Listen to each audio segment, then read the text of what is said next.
everybody, I hope you had a wonderful weekend. Welcome to The Garage, the court of public opinion, on Facebook, and of course, an iPod near you, somewhere.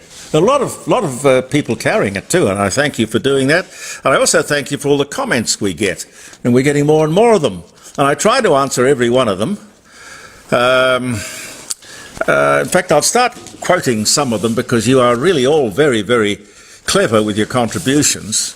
Very helpful and very much to the point too. Happy birthday if you're having a birthday. Happy wedding anniversary. It's April 17. Daffy Duck. I love Daffy Duck. Daffy Duck, Warner Brothers cartoon character created by Tex Avery and Bob Clampett. They came up with Looney Tunes and the original Merry Melodies series of cartoons, first debuted in a movie called Porky's Duck Hunt. Porky's Duck Hunt. What do you like Daffy Duck, Pete? Oh, yes. Wonderful. 1937, that was. 1937. The funeral of Prince Philip, consort to Queen Elizabeth II, 2021, Windsor Palace. Christopher Columbus. Now, there was a negotiator. He knew a thing or two about real estate as well. 1492 was the year Christopher Columbus signs a contract with the Spanish monarchs to find the Indies with the slated goal of converting people to Catholicism. That was the main game. Well, not quite for Christopher anyway. There was a promise to him of 10% of all riches found and the governorship of any lands that he encountered. What a deal. Great deal. Metro Pictures, back in 1924, Metro Pictures, on this day, got together with Goldwyn Pictures and Louis B. Mayer Company. And they merged them, and it ended up with the famous Lion and the Metro Goldwyn Mayer Studios, responsible for just so many of the wonderful moments that come out of Hollywood. Benjamin Franklin, US founding father, he was the guy who invented or discovered lightning, wasn't he? I think. Well, he was an inventor. I know that much. He was a founding father. He was also an ambassador. They sent him off to France in the early days, where they still talk about him. He dies at the age of 84, Benjamin Franklin, 1790. What else? Barbara Bush, First Lady of the United States of America, wife of George H.W. Bush, dies following a long illness at the age of 92. That was in 2018.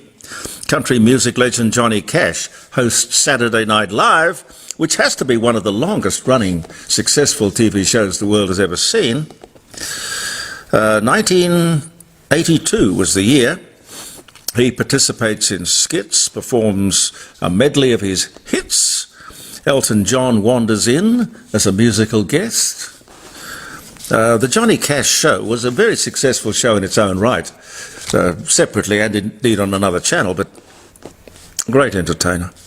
Lindy McCartney, I should say, American photographer, musician with wings, wife of Paul McCartney, dies of breast cancer at just 58 years old. 1998 was the year. The first unofficial gold record, 1912. You know, a gold record used to be certified gold if it sold, it wasn't originally 1 million copies. It was more like 100,000 or something like that. And then it slowly got harder and harder to get a gold record. But now they hand them out willy-nilly.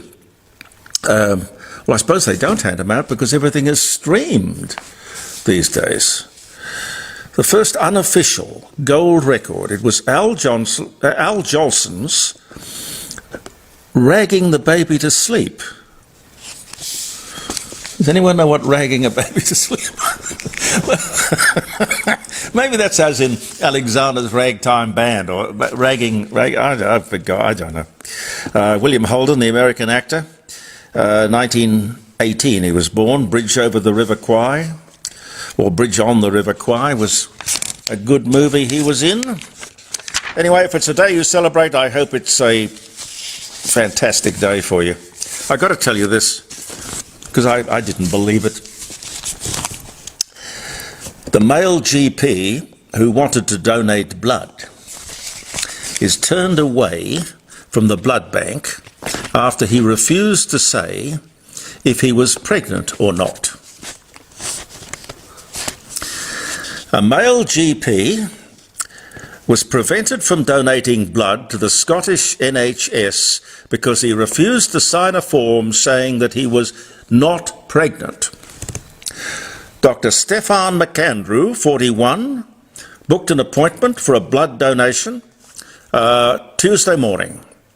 However, he was told by the nurse that he could not continue unless he confirmed that he was not carrying a child. I can't believe they would refuse a donation from a man based on the fact that he refused to say if he was pregnant or not, he told the Herald.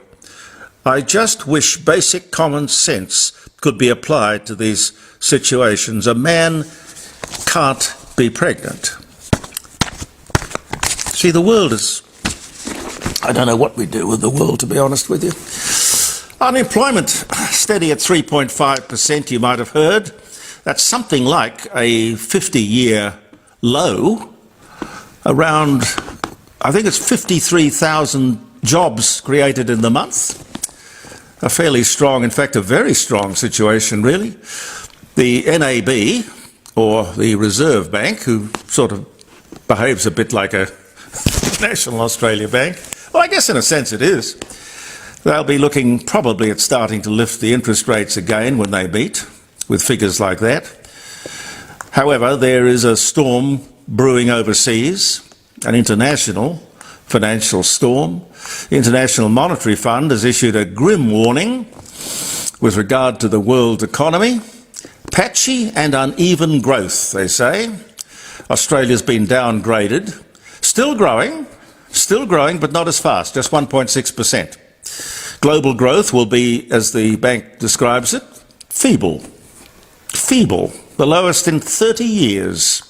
The good news is no rerun of the global financial crisis. Well, at least that's what they say, that's what they predict. However, inflation is a lagging problem, and the risk of a recession and a hard landing is still there and still real. Now, most of the problems that they talked about, the International Monetary Fund and the World Bank, most of the global funds, or headwinds, the French argue, are caused by globalisation.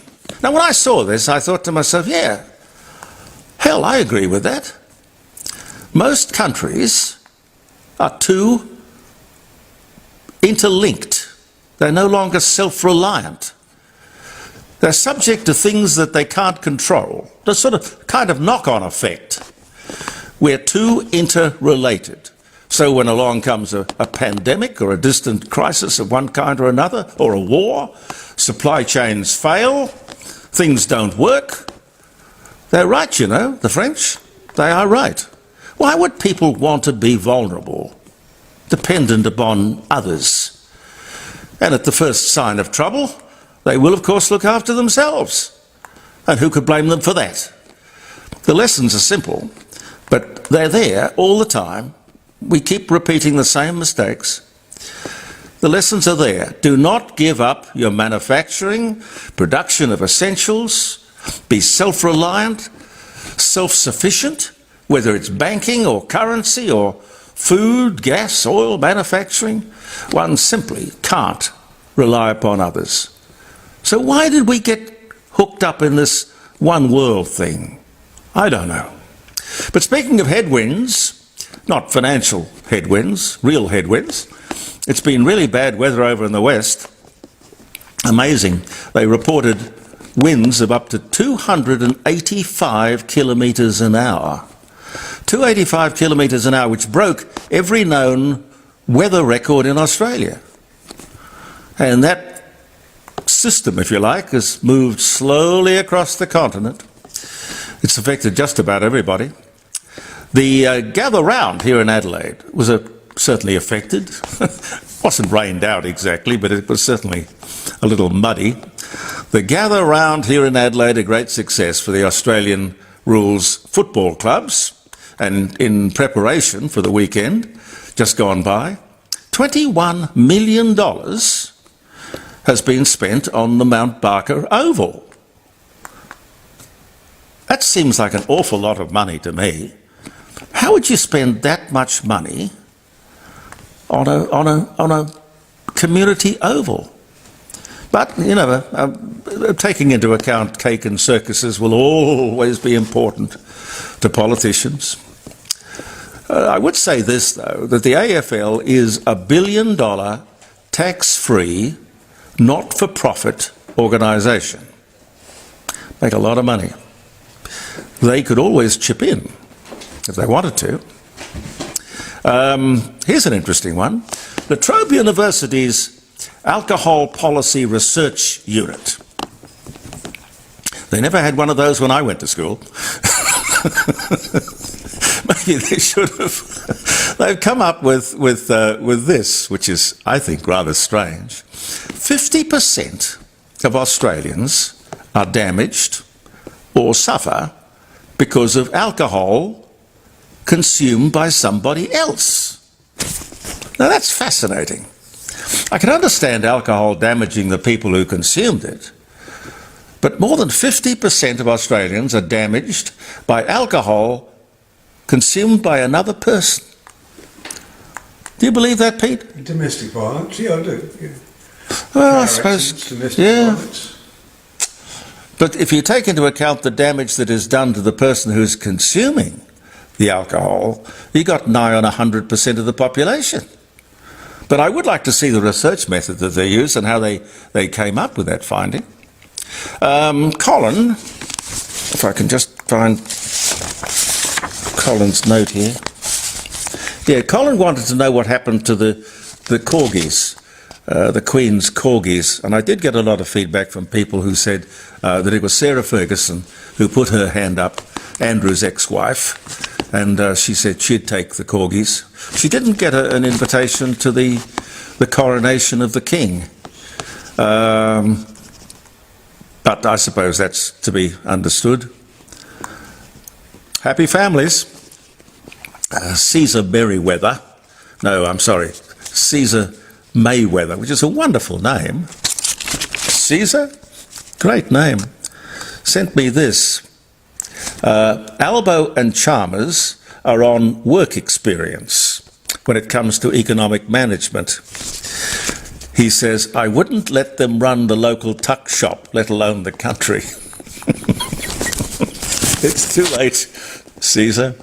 But he goes on to say, everyone $1,500 a year worse off, and in the media all is quiet, no comment. Yes, Caesar, I think I agree with you, it is funny. I've heard of a honeymoon, but this is really a dream run that this government is enjoying at the moment. But the big question, of course, is why? Why isn't there more media comment or criticism on this removal of the tax offset? This tax offset hit. After all, 10 million taxpayers are substantially worse off because of it, and, as you say, not a squeak. Speaking of the Prime Minister, Anthony Albanese, he has been named by Time magazine as one of the 100 most influential people in the world. He's right up there, alongside Joe Biden, President of the United States of America, Elon Musk, and who was the other one? Oh, Beyonce. Beyonce. I just don't understand that. I wondered if Alfred E. Newman would get a Guernsey. No, it's Time magazine, not Mad magazine. I'm sorry, I forgot. I forgot for a moment. Now, whether the Prime Minister is prepared to die in a ditch over this voice to Parliament, I don't know. But listening to some of the stuff, admittedly, most of it reported by the ABC, so I don't trust its impartiality altogether. There's a parliamentary committee put together to study the voice. Now, they are looking at the wording, the legislation, the meaning, the various interpretations that could be given to the words that we will be asked to decide upon, yes or no. Well, we don't get to decide on the words, but we just get to decide on the yes or the no. But here's a question. Who was paying for the two silks, the two, I was going to say QCs, the two KCs, senior counsel, at probably, I don't know, $10,000 a day? You see, there was one for each side of the discussion at this parliamentary hearing. And the very fact that there is this discussion going on, it tells us loud and clear, if we have the common sense to listen, that there is no agreement among these very bright individuals that I was listening to as to what these words are actually going to do. These words that we're going to be asked to vote upon. What they actually mean. Former High Court judges, professors of constitutional law, and if they can't agree or have a different interpretation, if we're arguing about it now, can you imagine what's going to happen when it actually becomes the law of the land? A lawyer's picnic seems to come to my mind fairly quickly. And I don't know whether you'd call it law reform or not, but I'm sort of bewildered by this commission hearing. I don't know what that charter is. I suppose it is to have a strong light always shone on various laws for various reasons at various times to see whether they can be improved.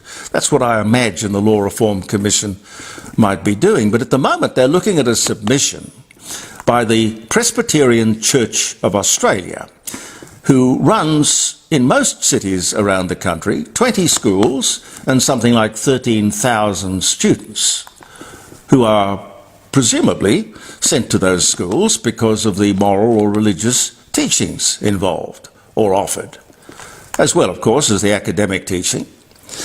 They will receive a view of the world that their parents are paying heavily to see to it they get. Now, this whole thing would also have to apply to Islamic schools and Jewish schools. If you go to a church school or a religious school, I'm sure you expect religious tuition. Sort of a whole lot of rules, do's and don'ts. All the school seems to want to do is say that the students who are homosexual, openly homosexual, should not have a leadership role. Heterosexual students who are in an obvious sexual relationship also should not have a leadership role in the school because it's clearly against the teachings of the school. God, school must have changed since I was there. But anyway, there will be, of course, results and findings that the Law Reform Commission will hand down. They'll be passed on to a politically correct, woke Labor government, who would, of course, I suspect, wag its finger and say, a child has human rights and you can't discriminate or discipline a pupil, regardless of your stated beliefs. To which I say, what is the point? We may as well close the schools. The government should think carefully about that, considering private and independent church schools educate 30% of primary and 40% of secondary students. Could the public system cope with that? Look, it really is so stupid. It's like telling a church that it can't preach the Bible or the Quran. Moral guidelines, that's what people go to church or to a church school for. So what is the point? I'll be fascinated to see what this Law Reform Commission actually says. Because why would you run a church school if you were not allowed to teach the things that you believed in morally? Thanks for your company, ladies and gentlemen. Believe in yourself. We'll see you tomorrow. I'm Jeremy Cordeaux. The Court of Public Opinion will return.